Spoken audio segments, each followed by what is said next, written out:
자, 다음으로 24조 관리 수익은 이렇게 관리비, 사용료를 포함하고요. 그 다음에 수선적립금을 부과한다. 이런 관리 수익은 관리비 그리고 사용료, 이 사용료는 이따가 보시겠지만 이 사용료는 뭐냐면 공과금이에요. 원래 이 공과금은 사실은 엄밀히 따지면 관리사무소가 납부하는 게 아니라 구분소유자 개개인이 납부하는 거거든요. 그런데 개개인이 납부하는 게 번거로우니까 관리사무소에서 관리 주체가 관리비와 더불어서 이런 공과금까지 같이 받는단 말입니다. 같이 받아서 대납하는 형식을 취합니다. 그게 바로 사용료예요. 구분소유자가 전기료, 수도료 이런 것들을 일일이 낼 수가 없으니까 관리사무소나 관리 주체가 관리비와 함께 받아서 이것을 대신 납부한다는 말입니다. 자, 이게 바로 사용료이고요. 그래서 관리비나 사용료, 그 다음에 수선적립금 이런 것들을 관리 수익으로 본다라는 것이고요. 그리고 2항의 관리 수익은 관리 수익을 인식하는 방법이 나열되어 있습니다. 자, 다음 관리 비용. 관리 비용은 법령에 따른 관리비, 그 다음에 사용료, 방금 말씀드린 것처럼 대세공과금 이런 것들을 말하는 것이죠. 이런 것들, 그 다음에 장기 수선비를 의미한다 라고 되어 있습니다. 제27조 관리 외수익은요, 관리 외수익, 이것은 관리 수익 이외에 집합건물에 유입되는 수익으로서 대표적인 게 주차장 운영비잖아요. 주차장 수익금 이런 것들이 관리 외수익이 되는 것이고요. 주차 수익금, 중개기 임대료 이런 것들이 관리 외수익에 해당됩니다.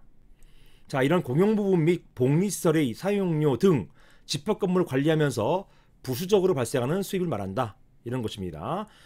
보통 집합건물 밑에 어떤 헬스장 이런 게 있잖아요. 이런 경우에 이런 헬스장이나 수영장 이런 게 있잖아요. 이런 것들 활용하시면서 발생하는 수익, 이게 바로 관리 외 수익에 포함되는 것입니다.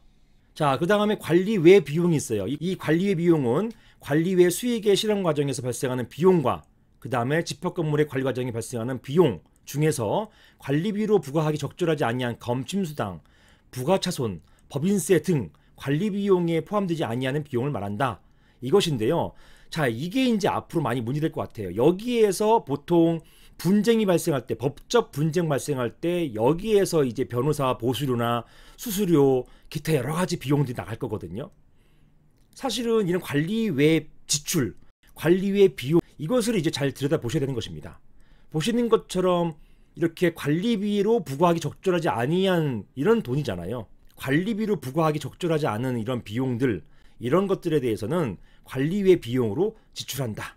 그리고 여러분들이 주로 보셔야 될 게 바로 이 관리 외 비용 지출, 요 내역이다. 이렇게 보셔야 될 것입니다. 여기에서 아마 많이 문제가 될 거예요.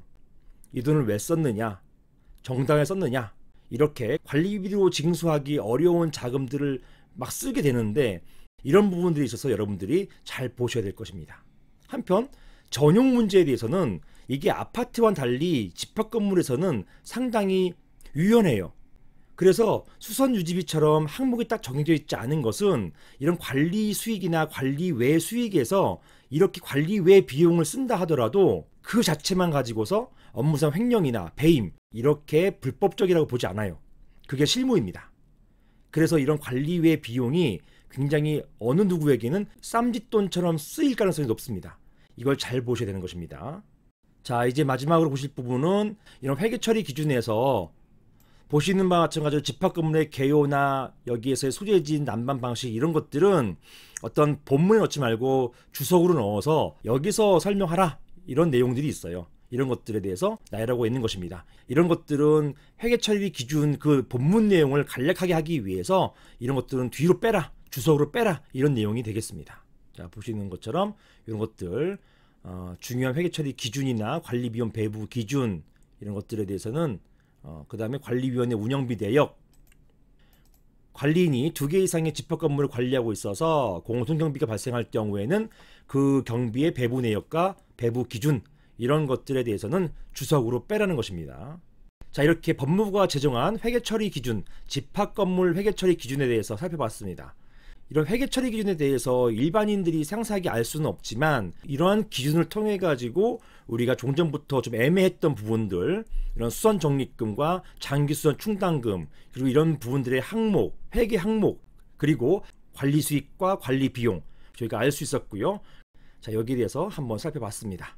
이상입니다.